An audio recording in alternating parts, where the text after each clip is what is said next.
What's the eternal principle? But one. Which is? Well, we call it God, but that personifies it.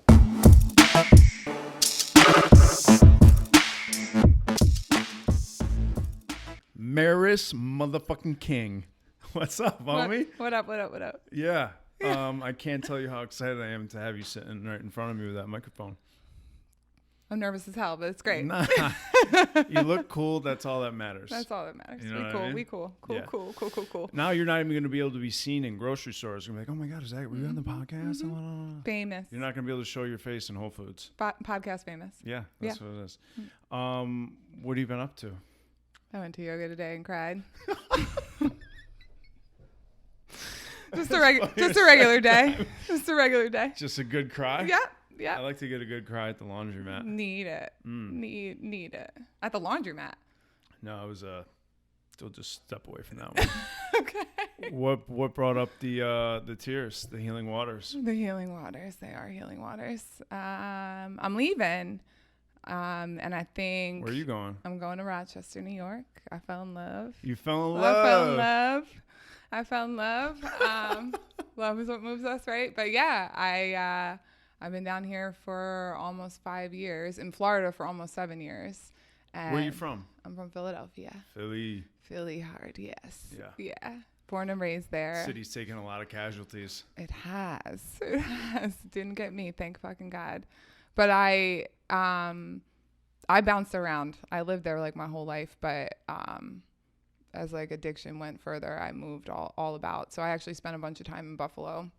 So it's not, I know what kind of weather I'm getting into. I know what that fucking looks like, but yeah, Philly will always be home. But it's interesting, like, I don't want the city anymore, I think, from being down here. Like, I was like always a city girl, like always wanted to move to New York, always wanted to do that. And now I'm like, you want the energy to die down a little bit? 100%. Yeah. Delray did that for me, for sure. Delray did that. Yeah. Fresh air, beach, sunshine, you know. Wait, what do you mean? You don't want this city anymore? You're saying like you want to die down a little bit by going to Rochester? I don't want to live in a big city anymore. And that's always what I wanted. Is Delray a big city? No. It kind of is, right? South Florida? I don't think it's a big city. I think it's lessened me a little bit from living in Philly and having like stuff going on all the time and music going on all the time. And it was just like high energy. I go there now and it feels like hard. Like when I go back and visit my mom, it feels like intense. Like too much? Too much. And like no space, you know? Were you right in the city? Mm-hmm. In Philly? Yeah. I lived all over. Are you going to be right in the city of Rochester? Or are you going to be like outskirts a little bit? Because Rochester's a pretty big city. Yeah. There's like a downtown, but we'll live like a little, probably like 5 minutes from the lake. So it's like a little neighborhood, you know? Nothing like... Just a good old street. It's like a good, real, like wholesome. Yeah. Probably no one's done heroin on that street. Probably not. You never know. I'm always. That's and if they did, you'll be friends. I see you. I see you. Yeah. Take someone to know one. Yeah. I like always think about that when I drive by, like houses and especially like apartment buildings. I'm always like, there's so many little lives going on stacked on top of one another. You have no idea what's going on in this house. Like what these people are fucking doing in there. I get that. Yeah. I get that. Yeah. I understand that. Yeah. It's wild. Just a ton of little humans being all weird by themselves in their homes, you know? Exactly. You know what I mean? And we think I literally every time I drive by like a big old apartment building, I'm like, there's so many fucking lives in there. Like we're so tiny, but every single person's little house feels so big, right? Yeah. Like their life feels like so big and so monumentous and their problems are so huge, but like we're all just stacked on top of one another trying to fucking survive. It's wild. Floating around on a rock. Floating around on a fucking rock. Mm-hmm. Just trying to find Taking joy. Everything so damn seriously. So seriously. Yep. That old mind, you know? I had a roommate. He's loud. It's loud as fuck. Yeah, so you put me onto the Untethered Soul. I've been talking about that a lot, probably like the last, probably like 5 episodes. You put me onto the Untethered Soul. Did you know that? I did not know that. No. Mm-hmm. What? Yep, That's you cool. You get all the credit. I mean, listen, okay? I've heard about it for years. You know, it's a big book in recovery or you're Untethered Soul. I'm like, that name fucking sucks, so I'm not gonna fucking read it. But and then I know, like, obviously we work together. You stepped down because you're going to Rochester, so a lot of the clients would talk about, you know, Maris is the fucking mess. She just did this awesome group on. I'm like, whatever, bro. She's not even that good. No, not at all. And I'm like, oh, what's that? She done the Untethered Soul. I'm like, and she start talking, and her roommate, and I'm like, damn. I was like, I've only been recommended the book. No one's really broken it down, you know? Yeah. So just in your conversation of constantly talking about it, I got tethered to it. Yeah. That's a good thing to be tethered to. That's cool. Sorry for that. You can have dad jokes all day, my friend. No, I think, yeah, that Untethered Soul was like one of the first books I read in sobriety. Like, so I spent like the first year and a half. How long you been sober? I'm coming up on 5 years. Okay.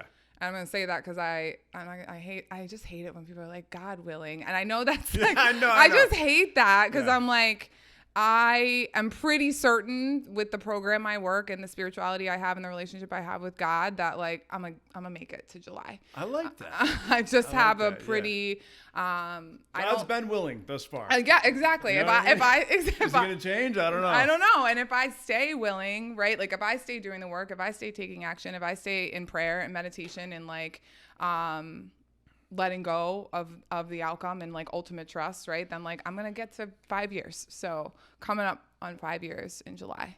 Yeah, and it was fucking hell to get there. Not actual sobriety, but to actually like surrender was intense. But the first like year and a half of my sobriety when I came down here, I just like killed myself in AA. Or 12 steps, whatever the fuck you want to say. Yeah, it is what it is.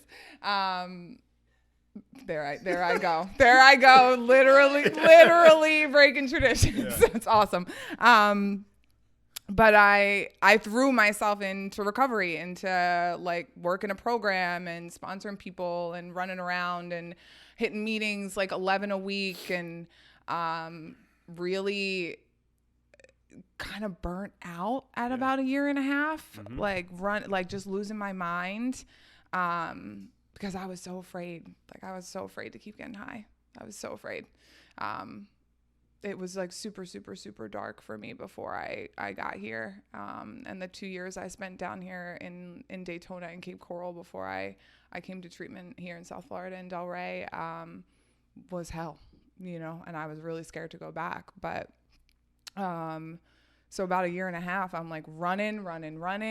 I'm like losing my mind a little bit. I remember crying at my friend's meeting, like women's meeting at her house. And you're sober at this time? I'm sober. I'm a year and a half sober. Just head on fire. Yeah. Like I'm just going. I've got like 6 sponsees. So I'm like, so when I got sober, I was like riding my bike around town. Loving that. I loved riding my bicycle around Delray. Some pegs. Take your friends on the pegs. No, I'm not putting. No, I have a road bike. I'm like a road bike girl. I'm not a BMX. You know what pegs are? Yes, Okay. you fucking stand on the back. I'm not that old. I've been known to put a couple friends on some handlebars in my day. That scares the shit out of me. Yeah, I don't want to do that. It hurts to fall off your bike. You fall. One time, my cousin. Oh shit. So we were riding, we were screwing around, and I think, sorry, I don't know why I'm laughing.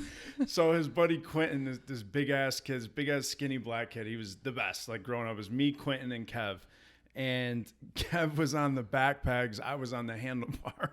And Quentin had done something, and Kev fell, and his hand got caught in the crank. Oh in my the God, train, that's awful. And his palm, the fucking spokes from the crank just went in his palm. And he's like, Quentin, Kevin is like, his pain tolerance is insane. So he was just like, Quentin, back up. And he's like, Quentin's like, I don't know what to do, because he saw blood. And I had to back the bike up, and there was just little holes in his palm from the crank. Indented.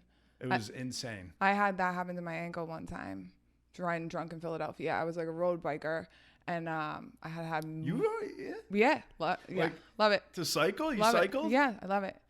I rode it all around Philadelphia. It was freedom. And when it was real fucking cold or real fucking way too hot to ride, I would still ride when it was like it's summertime, but when it was like too rainy or whatever, I would bring it on the subway with me. Take it. It was freedom. It's fucking freedom. Like wind in your hair. I loved my bike.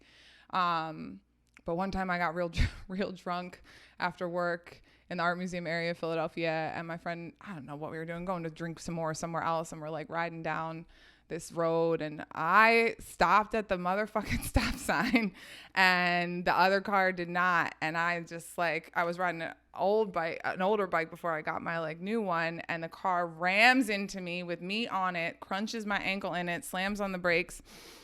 I fly on the roof of the car, and then I fly off, and he's like getting out. He's all up in arms. There's this like hipster chick and a pickup truck behind me. She's more upset than I am, to be honest. And I get up, and she's like screaming at him, screaming in his face.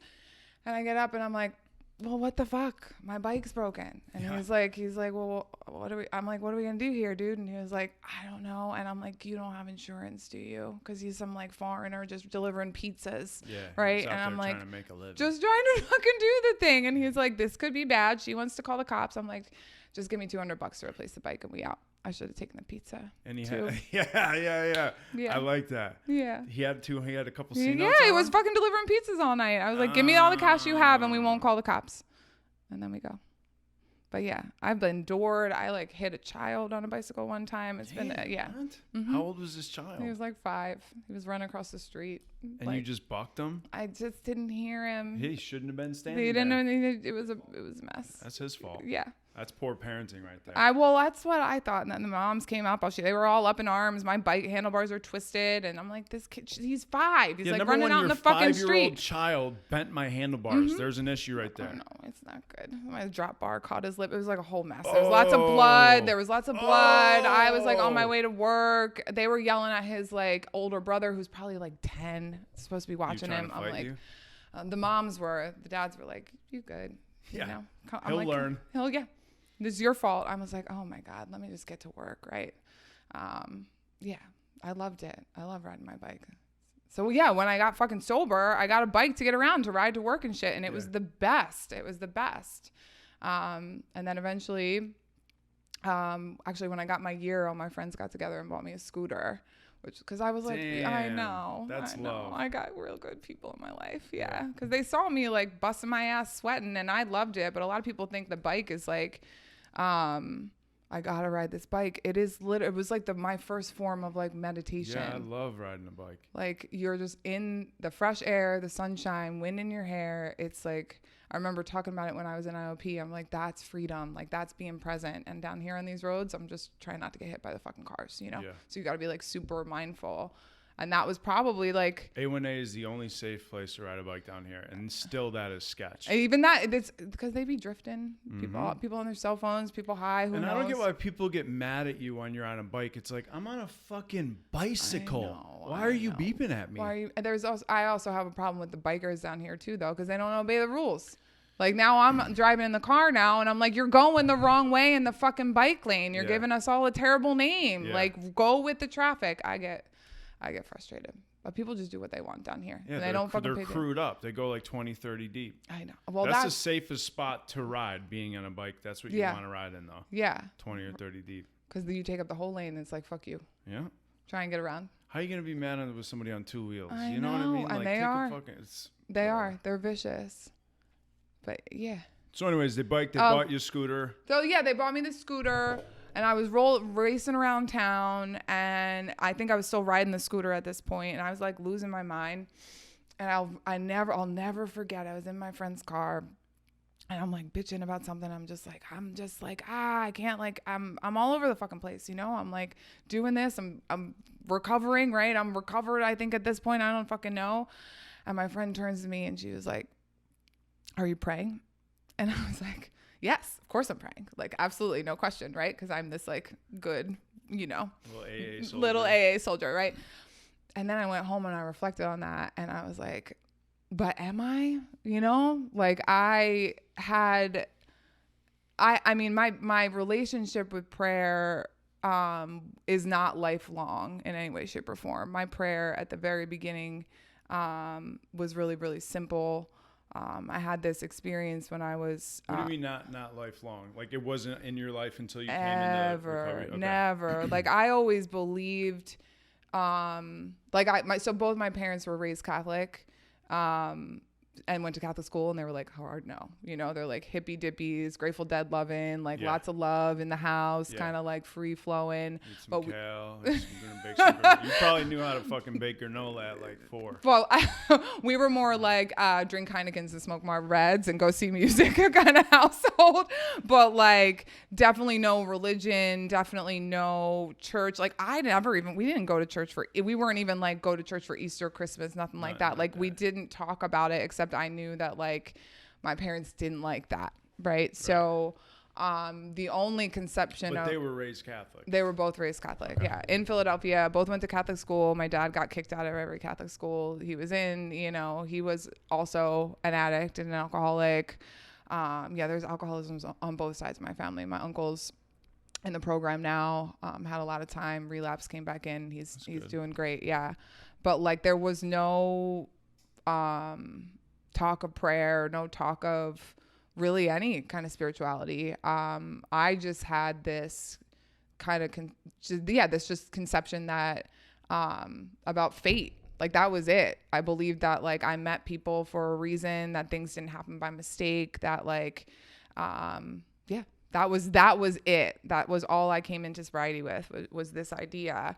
You know, I lived pretty heavily in active addiction. And then when I got arrested right before I got sober, or like the moment I got sober, I didn't want to get sober, by the way. I had been like in and out of treatment, in and out of detoxes, like over and over and over and over and over.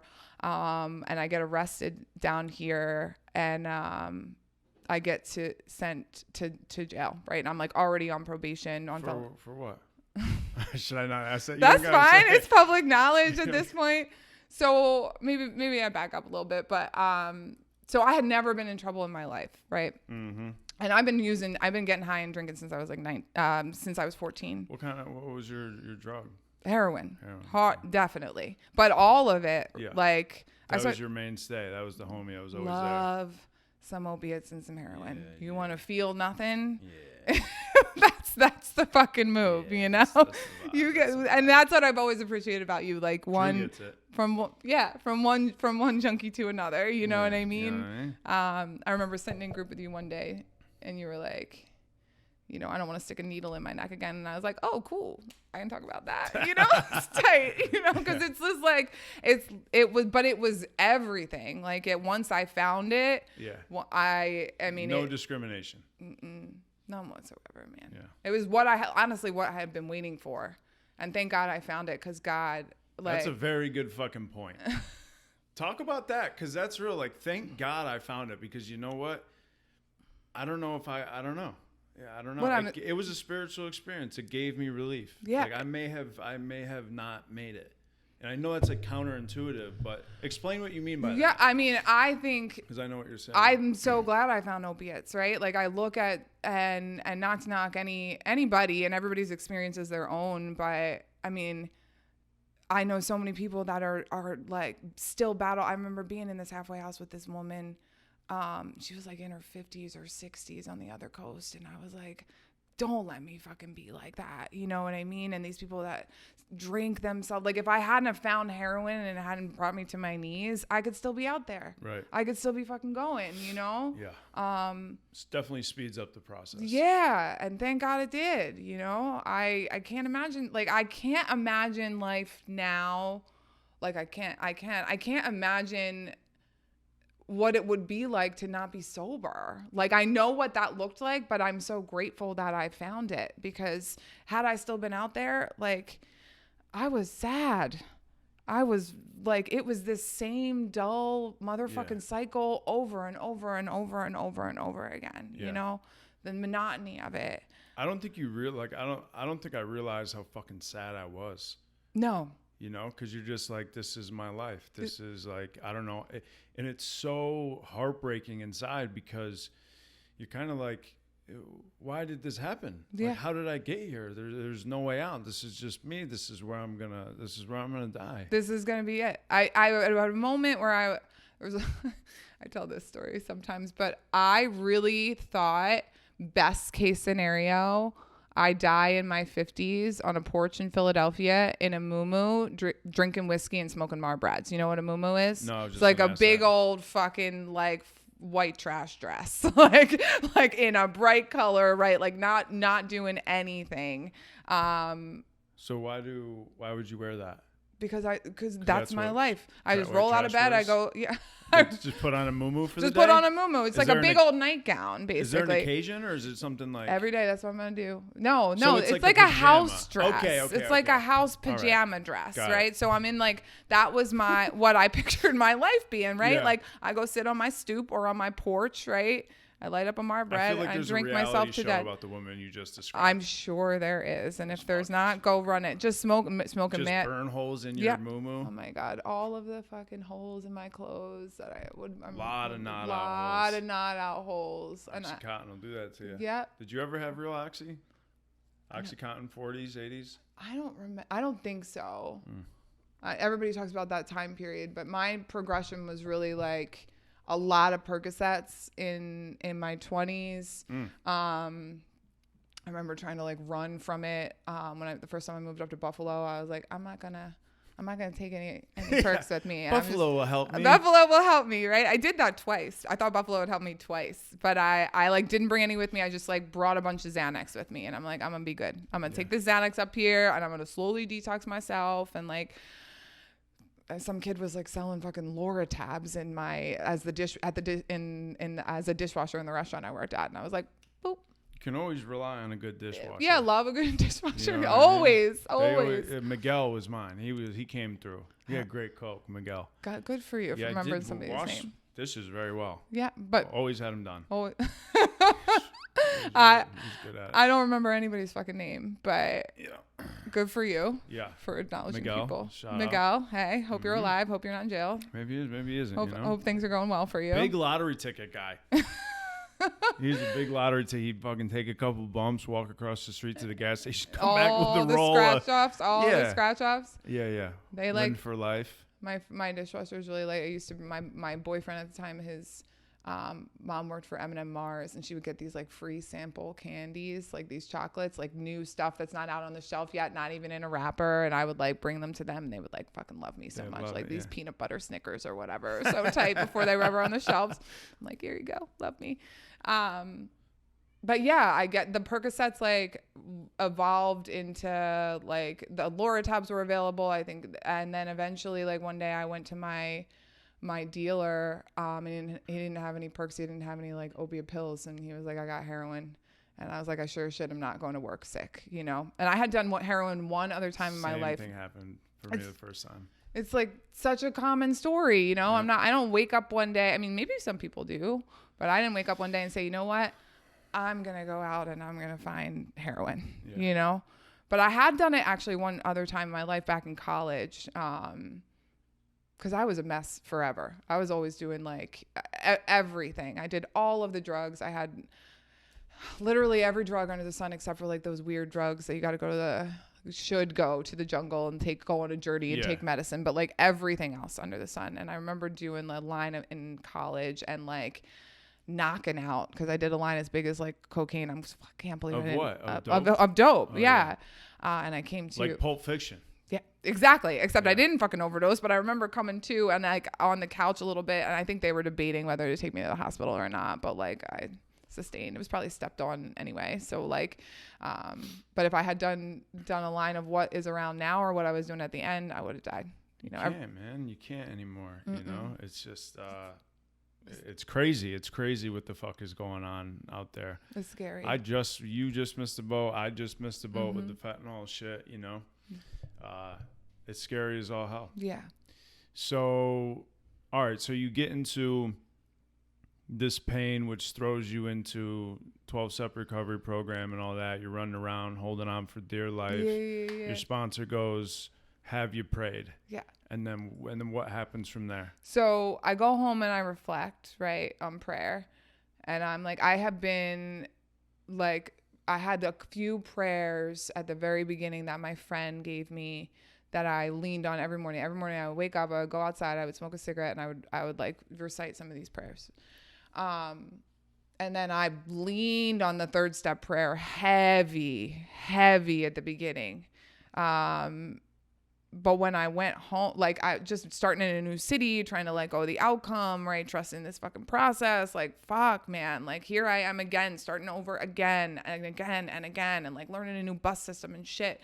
And I use the third step prayer all the time. And then, but at this point, when my friend turned to me and asked me that, and then I reflected, I was like, I need more spirituality. Like, I need to do something more.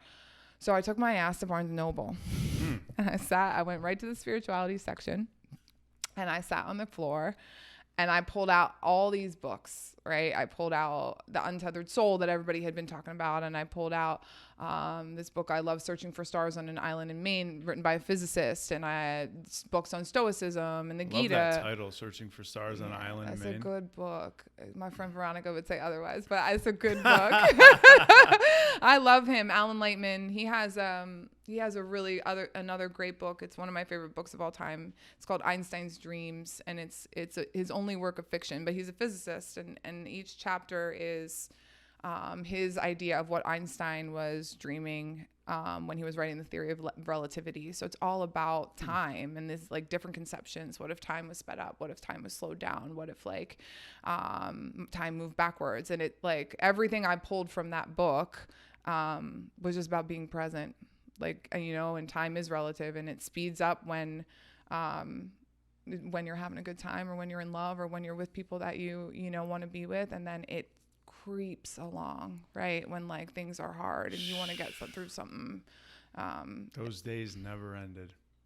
Mm-hmm. Now I don't have enough time. Never. There's never enough time to do all the things that I would like to get done. No, it slips between our fingers all the time, right? Every fucking week, man. And it's so hard to like, you can't slow it down. There's no slowing it down. And I feel like I have these checklists of things and let me do this, and I'm missing it. It's all about like being here and being present and being in the moment and soaking it in and tasting it all. And we just let it fly by, even in recovery, right? They talk about the fourth dimension. That's just being here now. And we still get so caught up. Well, you're a big grounding gal. Yeah. You've there's been a couple times when you told me to basically, put my feet on the ground, stop. So, I mean, that's like a mainstay for you. How'd that come into your life and become so important? Because you weren't doing that, No. in the beginning. So at the beginning, I couldn't sit still. I like surrounded myself with people. I threw myself into the program. And then at that same point, at that same turning point, when I go and I buy all those books on spirituality, I also started to practice yoga. So I was just doing it in my room, and another form of like moving, like meditation, where I could only concentrate on my breath and being there, and really starting to focus on my breath. And that's all about just being present and like acknowledging what's going on in your body and in your immediate surroundings. That's it, right? Like, so where am I? Let me put my feet on the ground. Let me take a couple deep breaths and remember that like this is where I am, and my head doesn't matter, right? Like getting back into the heart, getting back into the soul. But yoga was everything. It brought me to that, because I am stuck in my mind most of the day. It gets real loud. It gets real busy. My whole life I've been disconnected from my feelings. So I started to practice yoga in my room. And then I had my friend, I told him I wanted to go to a studio, and I was fucking terrified.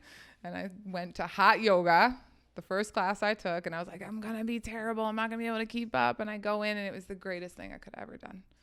Because I just sweat, and it felt so good to sweat. And I know you can appreciate that, what it feels like to get into your body and like, and be, I mean, it's mind, body, spirit, right? So the grounding all comes from that I got to put my feet fucking on the floor and stop living in my mind. Yeah. Yeah.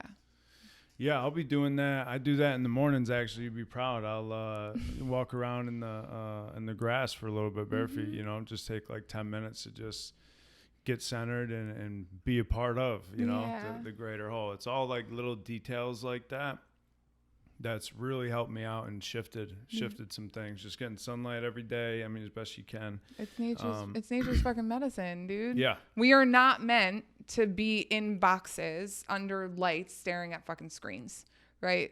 Like our technology has evolved far quicker than our bodies, right? Yeah. So like it is the opposite of what we need, like to ground. There's so many different ways you can ground, and exactly what you're doing, like taking your shoes off, put your feet in the earth. I tell the clients that we work with all the time, I'm like, when you some bare feet. Yeah, we got some bare feet going on. But like I tell them all the time, I'm like, go to the beach, Yeah. go to the park, get out of this fucking freezing cold air conditioning and get some of nature's medicine. Like cleanse in the water, jump in the ocean. The water was the reason I think so many people come down to South Florida to get well. It's the same reason people come to die. You know, like water is healing and it's soothing. And that's, I think, why I stayed for so long. Like the beach was a huge part of my healing process. Yeah, me too. Especially in the beginning. Mm-hmm. I would go there. I would scream. I would write. I didn't do that. I didn't do that. I missed that part. I would scream. I would scream real loud. I would write shit in the You sand. just Yeah. scream, just. I'd be like crying there. I'd go at the end of the day when a lot of people weren't there. And You're an emotional being. You hell are. yeah. Yeah. Yeah. Thank God for Thank that. God, for real. I still can't identify my feelings all the time, but yeah, hell yeah. But you're always Emotions. talking about love. You're like, love, always love. Love, always love. Love, always love. Yes. But I know you're not just talking about, romantic relationship love. Hard no. Well, what's interesting is like, you talk about it so working in treatment, you're always talking about how even love in the face of the disease isn't enough, right? But then in the same breath, like now you're sober and you're like, love, love, love. It's always love. So, I mean, just whatever, just talk about like what's rolling around in your head when you're always mentioning this love. What's that feeling for you? What's that look like? What kind of form has that taken over the years? So, for me, God is love. Yeah. It's that simple, right? So if this whole process is about coming back and reconnecting with something greater than us, and the coming back part is the most important thing to remember, because we like come out of the womb as these. We're not adding anything. No. It's a return too. It's a coming back. We've forgotten, right? So we come out of the womb as these like pure, innocent, trusting beings, right? That when I cry, my caretaker, my parents, right? Whoever's like, they're going to hold me and comfort me. They're going to feed me. They're going to change me. And then life fucking shows up, right? And I get hurt. I get betrayed. I get abused. I get traumatized, right? And I start to like build up all these walls around my heart, because that's all God is a single cell of love inside our hearts, and we've forgotten. And then this process became like tearing those walls down, right? It became like, what is blocking me further? And the steps from that love, from that God, which is just sitting here inside of me waiting to be found again. So when I talk about love, I remember in treatment, we like did this little activity where we wrote a word on a rock, right? Like we wanted to like embody for the year. And I remember my spiritual advisor at the time, I wrote joy or something like that. And when she got to her, she was like, love, always love. And something like rung true there for me. And I kind of looked at that and really channeled that over the years. Like, how can I find more love, right? How can I find more compassion? How can I find more empathy? How can I find more forgiveness? And like remembering that. And none of this stuff is like original thought, right? Like this is all shit. All recycled shit. Yeah. But like I remember listening to this because in treatment it's tough, and sobriety it's tough, right? And I deal with these sick motherfuckers on a daily basis, that whether they be sponsees or people in the rooms or the clients who are sick as hell, and I'm inundated with it. And even the grocery store is always like like normal people, right? That I'm out there in the world. I'm like, you're a rude asshole, right? And I remember hearing this talk on love, and this guy, and I forget who it was who said it, but he was talking about how every interaction I have with these people, right, I need to take a pause and I need to remember that I have no idea what's going on with them. I have no idea what kind of experience they've had. So it's my job to imagine. What I do is I try to imagine that they're coming out of the worst experience of their life, the most traumatic, the biggest heartbreak, the most devastating grief, loss, whatever. And I assume that's what they're going through. Now, is that easy to do every day? Absolutely not. But it's my job. Like, if I do that, I have more peace. If I do that, I don't feel violated. If I do that, I don't feel like disrespected, which is what my ego tells me, right? That like, fuck you, how dare you, right? How dare you cut me off, or how dare you look at me sideways, or how dare you speak to me in that tone? And it's hard, but everybody just needs love in the end.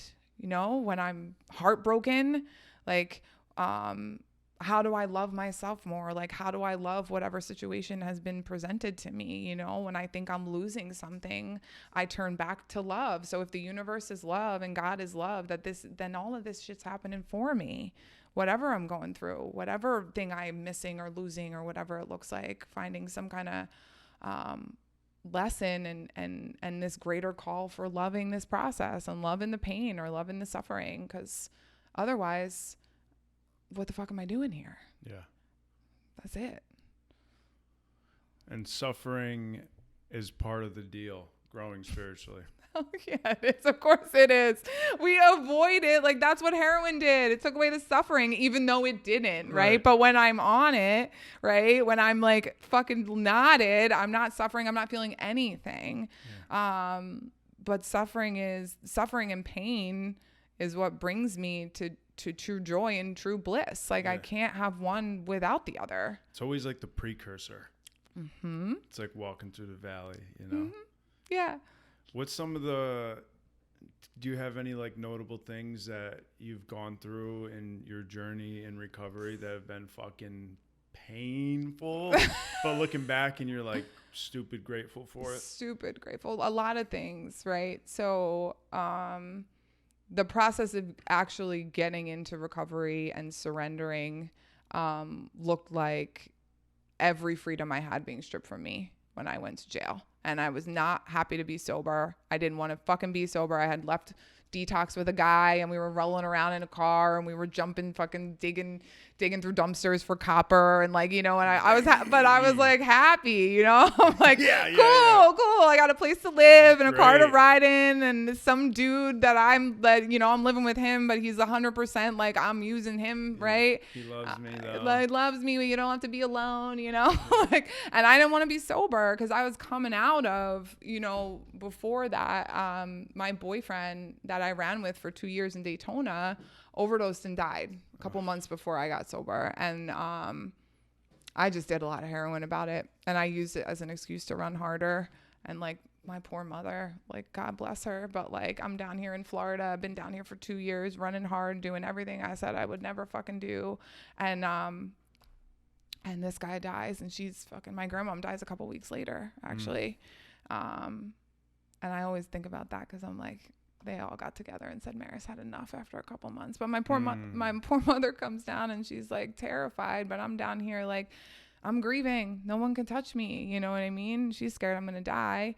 And so a couple months after they die, I get arrested and I was pissed. In my mugshot, I look miserable and I get arrested. So I get arrested for, I had already been on felony probation for grand theft. I had like 69 counts of fraud. Doing great. I'm doing fucking great. But I was already on felony probation down here in Florida and I get arrested with the grand theft of a firearm. I had basically just like stolen a gun from some guy I was staying with and sold it for not enough fentanyl. Not nearly enough. Not nearly enough. And dude, the night I got arrested, or the night I went to detox, because he was like, get the fuck out of my house, you just stole a gun from me. I get ready to go into detox and I'm like, cool, I got like this bag of fentanyl, I'll be cool, and I get to the detox and I look for it and it's not fucking there. I did like one shot out of the bag and was like, I'm fucked. Like I actually got to go into detox now, right? I was furious. But yeah, I end up like getting arrested for a grand theft of a firearm and a bunch of other charges, like possession of a firearm by a convicted felon, falsifying a statement to the police, dealing in stolen property is a whole shit show. And I get arrested. And how long did you go to jail for? I was in jail for 5 months. It was the greatest thing that could ever happen to me because I was someone that was incapable. Were you detoxing in jail? Yeah. And that, I will say this, the power of the mind is incredible, because I've been in jail for like 3-5 days, many stints, always detoxing in jail, always. And every time I go in, there's no subs, there's no comfort meds, there's no calling somebody up to drop you something There's off, no right? Like blanket, you there's look, no Benadryl. No, not anything. There's not even a fucking Tylenol. You know what I mean? So like I would look at that jail door and be like, I'm so fucked right now. But I would make a decision in my mind that I was going to feel better. And like, this is where the body follows the mind. And I'm not kidding. Every single time after 3 days, I would feel better. And I say this to people in recovery all the time, like what you focus on grows, right? So I would focus on like, I'm not as sweaty today, right? Like I'm not fucking puking my brains out today. Like I got a little bit more sleep last night. And when I focused on those things, I felt better. So yeah, I like detox in jail. And when I feel a little bit better, I check myself into the drug and alcohol treatment dorm in that jail, and not to get sober, just to pass the time, because county jail is wildly boring. Yeah. And when I get into the drug and alcohol treatment dorm, thank God I did that. The first night I'm down there, an H&I meeting comes in, like a hospital's institution. And I've been in the rooms for years. I've been in and out, sitting in the chairs, you know, not doing anything, just like waiting, like a clock ticking down. How long are you going to last this time? And this H&I meeting comes in, and I don't know what fucking happens, but so I feel this like rush of energy come over me. And it's spiritual experience for sure, but I would like to think of it as like a moment of surrender where I could finally hear what they had been saying forever. That was like, I could hear the message, and I did 2 things when that meeting was over, aside cry my fucking eyes out. Yeah, I ordered a big book from the jail library, and I started to pray for the first time, like really from my gut, pray. And my prayer looked really simple. It just said, dude, help me change my life. And I meant it from my core. I meant it. And then shit started happening, and they like dropped a bunch of charges and offered me probation. And then I got 100% scholarship to a treatment center down here that doesn't even take fucking insurance in South Florida. And I was like willing to go. And I sat there for 5 months. And when I got out, I was ready. You know, I was. So you went to treatment straight out of jail? Straight out of jail. I got bounced around. Had to go up to Pinellas County and over to Daytona to clear my violation of probation charge. But eventually I got out the day before Thanksgiving. My mom flew down to pick me up. I'm hoping that they would release me into her custody. And we spent that first Thanksgiving in a hotel room on the other coast. We were on our way to pick up my stuff, and it was the best Thanksgiving we've ever had. My mom was just here, and we talked about that. It was beautiful. And I came here and I ran hard, you know. She's probably so fucking proud of you. She's super proud. Super, super proud. She's fucking relieved. I put her through hell, you know. Yeah. I don't think about that. But that woman taught me everything there is to everything that I still say this, right? Everything that is hopeful and loving that I have in me came from her, you know. She always had hope. She always held on to that. And I always like to remind myself when shit gets hard out here, like as long as there's breath, there's hope. That's all we can hold on to, you know? And I'm leaning into this, but yeah, man. And it's wild. It's wild because it's been sobriety has been like this evolution where like that was a really momentous like piece in my sobriety. Or to get sober, like getting sober was everything, right? I was terrified and I had to like run at getting well, but the heartbreak I've experienced in sobriety has actually been the most beneficial into like stepping into who I am today. Like hold on, I want everything to be the same. I want things to stay the same because it's comfortable and I feel safe there, but as I evolve and sobriety evolves, like losing people and like, or stepping away from friendships or relationships has been like the most eye-opening and the most fucking painful, but like where the pain and suffering, that's where the growth comes. Yeah. So like constantly letting go of the outcome and just holding space for it. That's the money. You know, that's super hard to do. Yeah. I mean, this last summer. Because it's a bitch when you start to realize that nothing stays the same. Everything is always evolving and changing. So it's like you either get on the fucking ride with that or just get pissed off about it and be on the ride anyways. Yeah, because it's taking you whether you want to or not. Yep.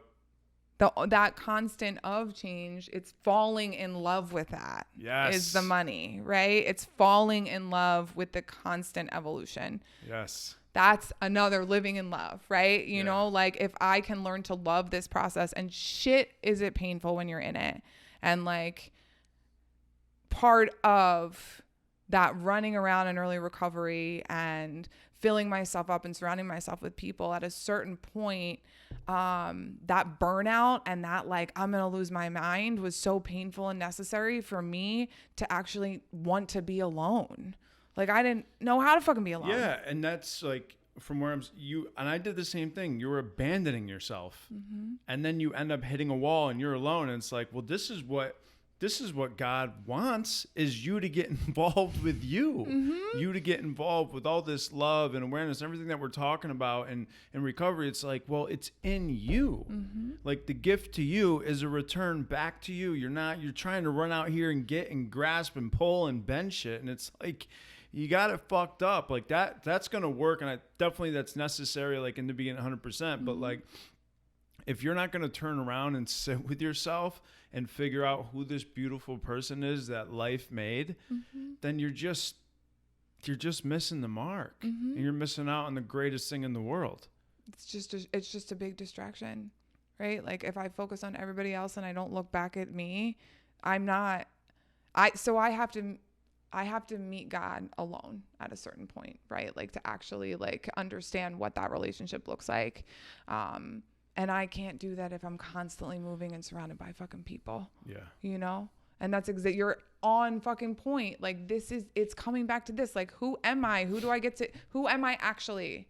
Because I haven't known since I was fucking 7. Yeah. Been fucking running from, I just want to be happy. I just want to be happy. Well, happy's cool, but like content. Yeah. I just want to like love me. And that is wildly difficult to do. You got into therapy, right? You're a big therapy girl? Love therapy. Big therapy guy right here. Yeah. Talk about what's come from that. All right, because that's that and meditation have been the most powerful things in the last 7 years, probably in my whole life, actually. Talk about that. So therapy is great in terms of understanding, because I want to know why. Yeah. Right. I stopped asking myself why I'm an alcoholic, and like I can easily pinpoint like, okay, cool. Like it's on both sides of the family. I got it. Great. Yeah. And I love it. And I love that I'm an alcoholic and an addict. Like I love that, that I am able to go within and become aware. Right. Yeah. And like learn about myself and like wake up to this beautiful universe that is like all around us and all of the meaning. But I want to know like, the inner roommate and the loud noise in my head. Why do I think like that? Yeah, what the fuck is that all about? Where does that fucking come from? I mean? Where did I learn that? And it's all from like the more I dig in, right?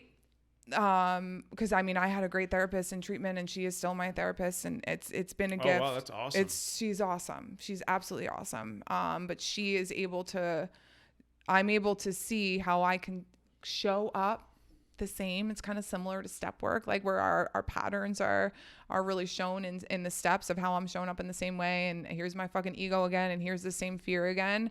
But the therapy is similar. Like I'm able to trace back down and see like, so these moments, these things that happened in my life, these memories that I have so vividly totally changed the trajectory of how I interact with the world. Yeah. And so when I become aware of, oh, that's this, right? Like the genesis. Exactly. Yeah.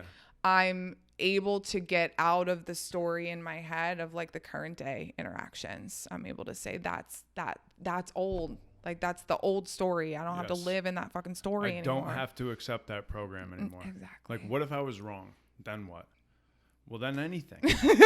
then the options are endless, Yeah, right? Exactly. And I want some fucking endless options. Yeah, please. Like the world is our it's our oyster, right? Yeah. Like taste the food, Oh, God. enjoy the shit. You hate when I say that. Why do you hate when I say that so much? Because I don't want to eat so many cookies and pizza. You know what I mean? Life is meant to be enjoyed, right? In every fucking capacity. Yeah. So like I'm meant to have the experiences with the people, good, bad, ugly, like messy. You always talk about like healing is messy, Yes. right? But I'm also meant to say like the other piece, I'm meant to say yes, right? I'm meant to say yes to life. That shit changed my life, saying yes to life. Yeah. Yeah. And me saying yes to life came out of pain, because there was a period where I like had disconnected from God, disconnected from everything in my sobriety. And I was still going to therapy, and I was just talking about how shitty the relationship I was in. Like I wasn't doing any deep work. Yeah. Like I was just spinning. And then I got to this point where I was like, fuck this. I don't want to be like this. I don't want to feel like this anymore. Right. Like I moved into my own place. I got the dog. Hell yes. In the divorce. Thank you. Yeah. I'm grateful for him. Always grateful Just for him. super codependent on you. Yeah. Need you all the time. And you love it. me. Unconditional love. Wouldn't have it any other way. No, I love it. He's just like, love it. Carry him around in a pouch. Love him. He's the sweetest bean. Yeah. But yeah, I was tired of being in this pain, and I was like, I'm gonna do a couple things. And this is the giant third step shit. This is giant God shit, where I was like, I am going to take up space, meaning I'm not going to be small anymore, which is where I learned about that was in therapy, how I try to shrink myself and be unseen and not be too much, but also think I'm not enough, right? And this like back and forth all the time. And that all comes from trauma. That comes from dad. That comes from like sexual trauma. It comes from a lot. It comes from domestic abuse. I was in a domestic abusive relationship, right? It just fucked. But I want, like, it's enough. Like, come take up space, like speak truth without fear, or despite the fucking fear, because it's still there. Let go of the outcome of fucking everything, like every little thing, which is super hard. And I've talked about this with you, and like with our team, but like letting go of the outcome of the clients, or like what's going to happen, or what my life is going to look like. And that's incredibly difficult to do. And then that's saying yes to life. Like if I am financially capable, right, the energy will come. And Untethered Soul talks about that. Like we have this endless well of energy inside. And so I have to open my heart up and say, okay, like we gonna do this, because in my world, I want to stay in the house with that dog. I don't want to talk to anybody. I don't want to fucking see anybody. You know what that feels like. You know, I gotta push myself to go connect with other human beings. That's it. But when I do, just like when I go to a meeting, or when I sit down to meditate, or when I sit down to pray, or write inventory, do whatever the fuck, or even go to my friend's house and play games, right? Yeah. I gotta battle with even yoga, right? And which I love, right? Every time I gotta be like, you're going to enjoy this. You're going to be happy about this, right? But it's like a mental battle. But when I say yes to life, and when I show up, I have this beautiful experience, right? And shit happens that I never thought would happen. Like stuff comes into your life that like, because there is, in my opinion, right, a bigger plan in place. And all the suffering and all of the pain and all of the heartbreak and all the shit has landed me exactly where I'm supposed to be in this moment, in this place, in this time. And I only understand it when I look back, how it was all like interconnected. And it's beautiful. But I got to say yes. Yeah. And I got to show up, because that line between solitude and isolation, that solitude to meet God and me just isolating away from the world, is very fucking thin. Yeah. And I like to dance on it a lot. Yeah, I'm good for like, I can do like a 3-hour stint by myself, and then it's like I should probably go outside. You know what I mean? Like I got like a 3-hour like margin of then I'm like pushing into depression. Yeah, you know, it happens quicker, I think, than we really realize. Yeah.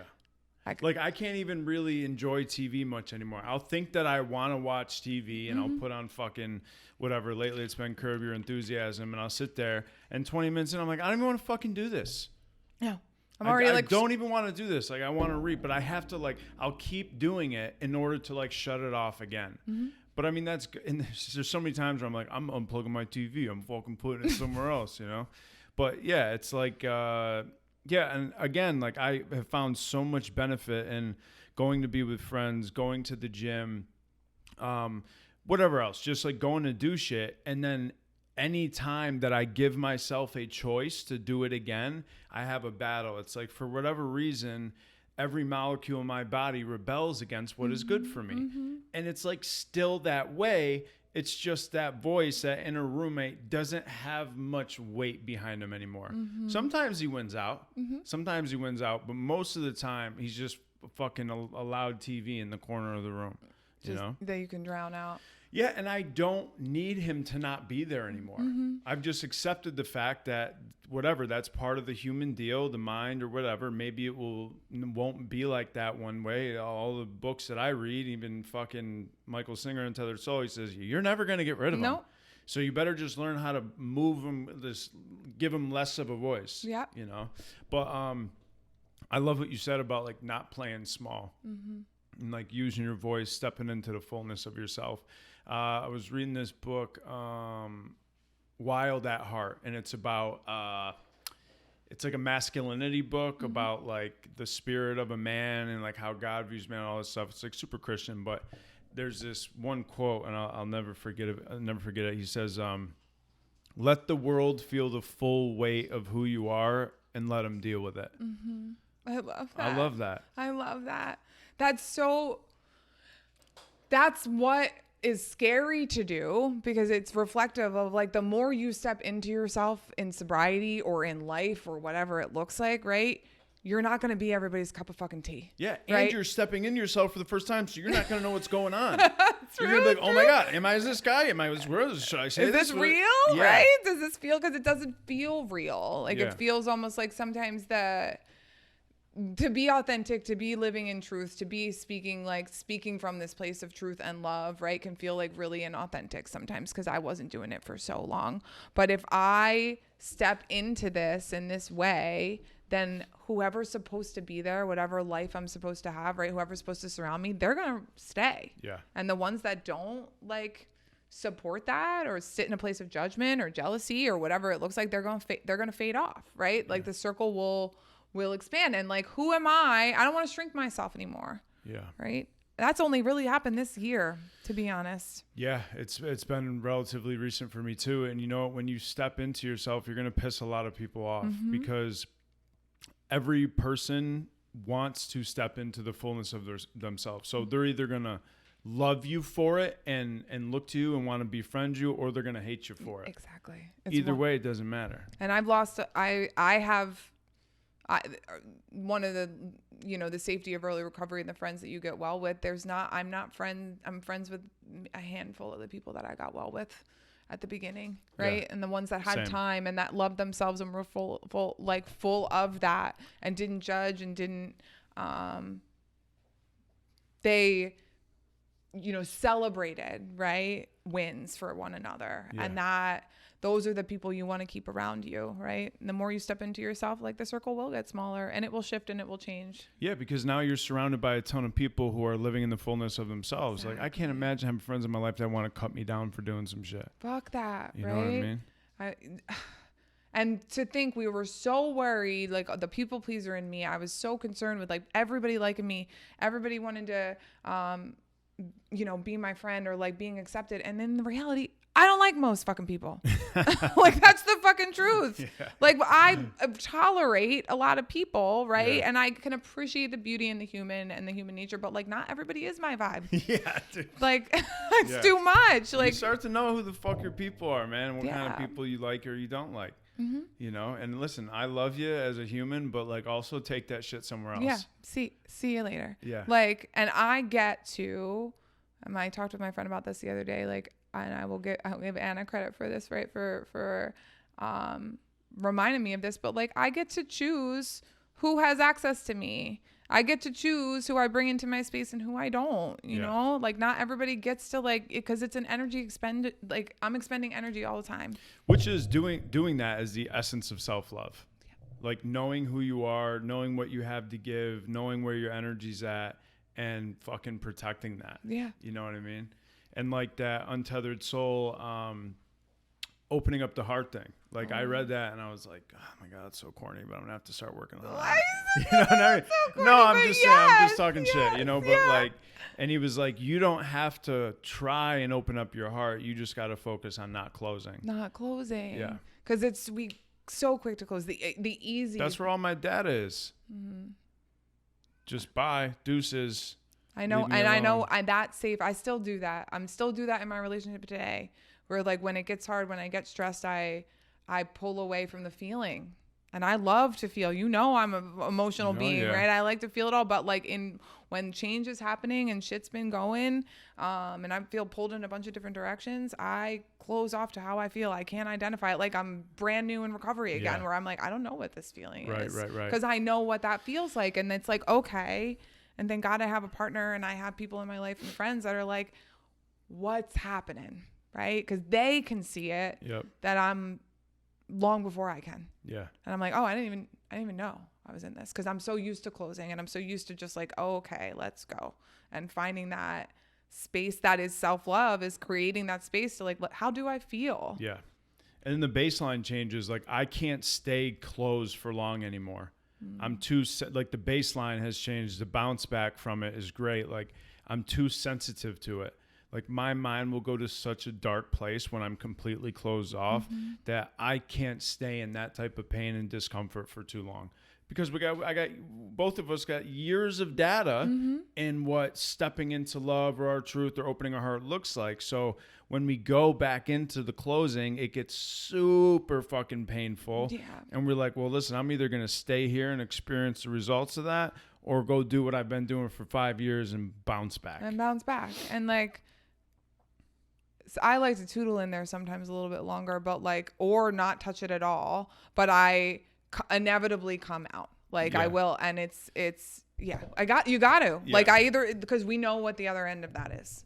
And you got, and the good thing is like you're going through one of the biggest changes in your life probably in the last 5 years, right? Yeah. But the difference is like it's and I've watched it happen. I watched you start talking to this guy and I watched you fall in love, and just I watched it all on your face and your body while we're eating lunch together. And I was like, I'm calling it, da da da. And you just said yes. So you've created this completely new relationship with change. And while it's a little frightening and I'm letting go of Florida and my friends and my job, that I love all this stuff, but you have this undercurrent of faith that change is part of the deal, and it's always there for me, and it's always better, and it's always more flowered. And then you're stepping into that is more fluid. You're like, all right, what do we got next? And that's the huge difference in this. It's the beauty in it is like, if I ultimately trust, right? If I get back to that place of how I came out of this like ultimate trust as a child, this like childlike awe and wonder, right? And return to that like all I need is like food, shelter, and connection, right? Like those are the base level things, and I complicate the shit out of the rest of it. But if I get back to that ultimate trust in God, in source, in higher power, in the universe, whatever the fuck you want to call it, right? It's always more beautiful than I could imagine. And rather than like running from, which was what I did my whole life, right? I ran from city to man to different job to whatever, right? Running from something, right? It's getting too messy over here. Let me run. I'm like actually running towards something, because I honor that. Like I can now at this point, like I trust that God consciousness, that intuition that's inside. Like I know that's love, and I'm not moving based in fear anymore. Yeah, that's guiding you. Love is everything. It's love or fear. That's it. Yeah. And I'm stoked you just recently got into Vedic meditation, you and Anna. Yeah. Right? Yeah, it's wild. It's so wild. Yeah. So my like my meditation practice was shit. It was shit. I would have the like mindfulness practice. It was really still hard for me to sit down and sit still. And like in a matter of days, like pretty much instantly, I could feel a full physical change in my body, Yeah. right? When like the things, conflict and worry and anxiety, when that shit would crop up, like I was able to bring myself back to center. I asked Matt, he was like, one of the, talks about like anything more efficient in your life. And I was like, well, I think I'm more present with my dog. Like, honestly, like day 2, right? Like, I just want to like, I don't want to like wake up, we do it right when we wake up and we don't, I'm not looking at my phone. So like when I'm come out of meditation, I'm like, I don't have this urge to pick up that phone and scroll. Yeah. So that what happened to me too. Yeah. And like, so I'm like, let me like snuggle with my dog and like be present with him. And he said something that I thought just was so beautiful. He's like, being present is the highest form of efficiency, right? To be present with your people, to be present in this, not be up here or what's coming next. And that's my shit all day, right? Is like, what is coming? I'll like list of like, so how was your day? I'll like go right into the next day that's coming without even thinking about it. You that. Yeah. Yeah, you're signing up for something. Yeah. You want to hear about it? Yeah. Like really? Because we're going to talk about through the next week, Yeah. And that's coming back to being present, being with your people, doing what you are afraid of, and then sinking into the moment, because in the end, God's got you, right? That's like, right.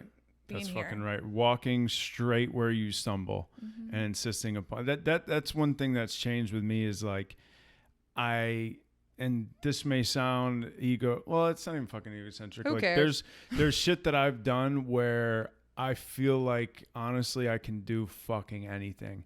And that's the confidence that I've always fucking wanted.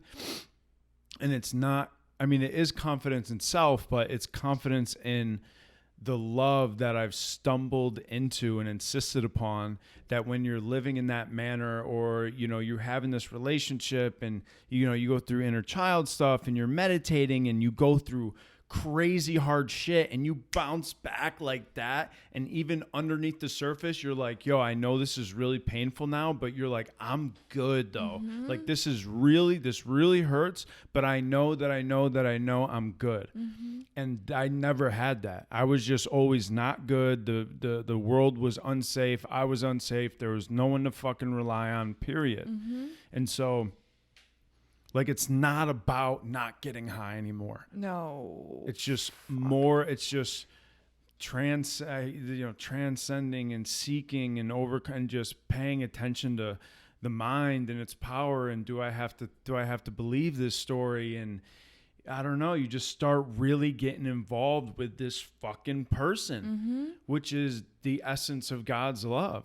It's this constant state, this vibrating fucking being that's been wanting you to like turn around and go inward and look at it. Been screaming for us.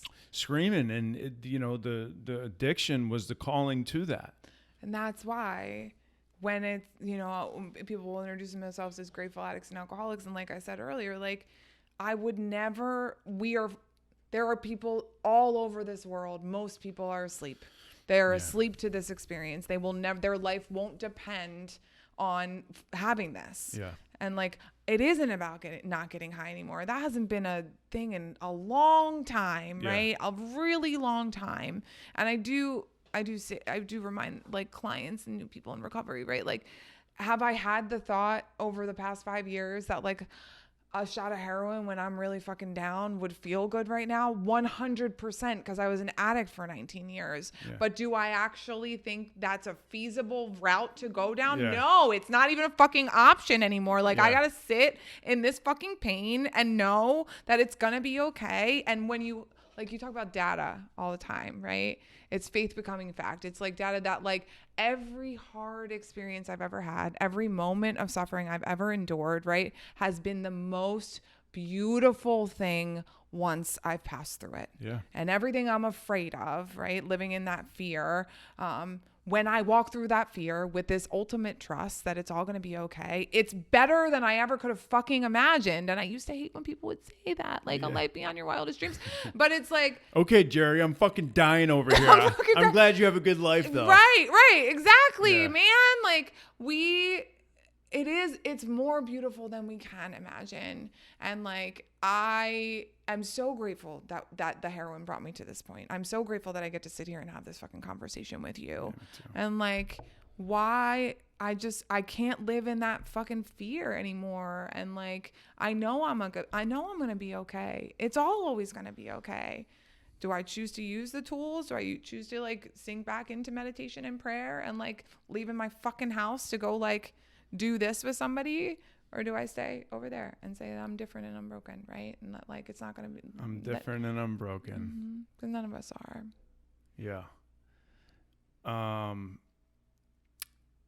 So I am super excited about your journey moving forward. I haven't really been sad about it, and it's not that I'm not sad and I don't miss you and you already have, moved on, you're not at work anymore. And like I said, I was walking into work today, I'm like, well, where the fuck is Maris? She's supposed to be sitting right there with her computer and her mouse and 17 fucking books and bags that's taking up any fucking room for me to sit down. All the beverages. Yeah. Yep. I was like, where's her fucking orange juice and her kombucha? I'm like, but, and it was like, damn, I'm like, but it wasn't any type of sadness because like, I know the relationship you have with evolution and change. I've been fucking watching it for a year, and that's like the beautiful thing about the job that we've been able to share. And, shout out to every fucking team member, who you are, is we work so closely that we just sit and watch each other. Like, you can't come into that office and be twisted up and not have someone love on you. It's can't happen, right? They will carry you. They will swarm you with love. Like a safe little cocoon. A safe little cocoon. Okay. Okay, dude. Chill out a little bit. No, but so I'm not sad. I'm fucking excited. I love Ryan. I love you. You've been just a joy of my life this last year. I mean, because we like knew of each other. Like, we talked to each other on Instagram. You were, hit me up on FTG. You bought some shirts and stuff, and you had worked in a different building. And I saw you real quick, awkwardly in a parking lot. And like, you were like, I'm going to get my license, or I'm going to get off probation. I was going to get off probation that day. 5 years later. That's right. Right. I know. I don't even know. It's so interesting. I don't even know what called me to like follow you. I was like, it definitely wasn't attraction, just so you know that. Okay, just so we can be clear on that. I was like in a relationship, but I don't know. I felt like I didn't bring that up. I'm just saying, when you say I followed me on Instagram and shit like that. No, I just like, I didn't know what your brand was about, right? But there was something that like called. I bought that fucking first hoodie when I was on vacation in Costa Rica in like 100-degree heat, So it's that though. You want to talk about knowing each other, people in past lives, before. It's energy, yeah, it's exactly. the same wavelength, it's the same vibration, it's all the hippy dippy shit that's like super real, Super real. I talk shit on it and stuff, and I joke around, but like, I drink the Kool-Aid. Yeah, like, I love it. Yeah, we know. I love it. We know you're not fooling anybody. Whatever, dude. It's a beautiful thing. Yeah, and I just I think it's super symbolic that you started the Vedic meditation prior to this trip, because the Vedas are all about, like, in the Vedas, it's like, we are progressive change. Evolution is always happening. It's always seeking expression. It's always happening for us. So the fact that like you dove into this right when you're stepping into this like huge like arena, like to see this type of, it's beautiful. It's wild. I was doing the training with Matt, and he was talking about the Veda and this like everything happening for you. I was like, I've been saying that, and like that's been in like my being and my whole like spirit. I didn't know where any of it came from, right? So it's like you get to this source of where every like arm of spirituality, yoga, all of the practices that I tune into, like that's where it came from. And I was like, cool, right? Ben's screaming at you. You've been listening. Yeah. Like when I started learning this shit and learning some of the Vedas and reading the Bhagavad Gita, I totally butchered that. I don't know how to say that. I don't. And just taking like these side courses, it was like the things that I was hearing. I'm like, I know that.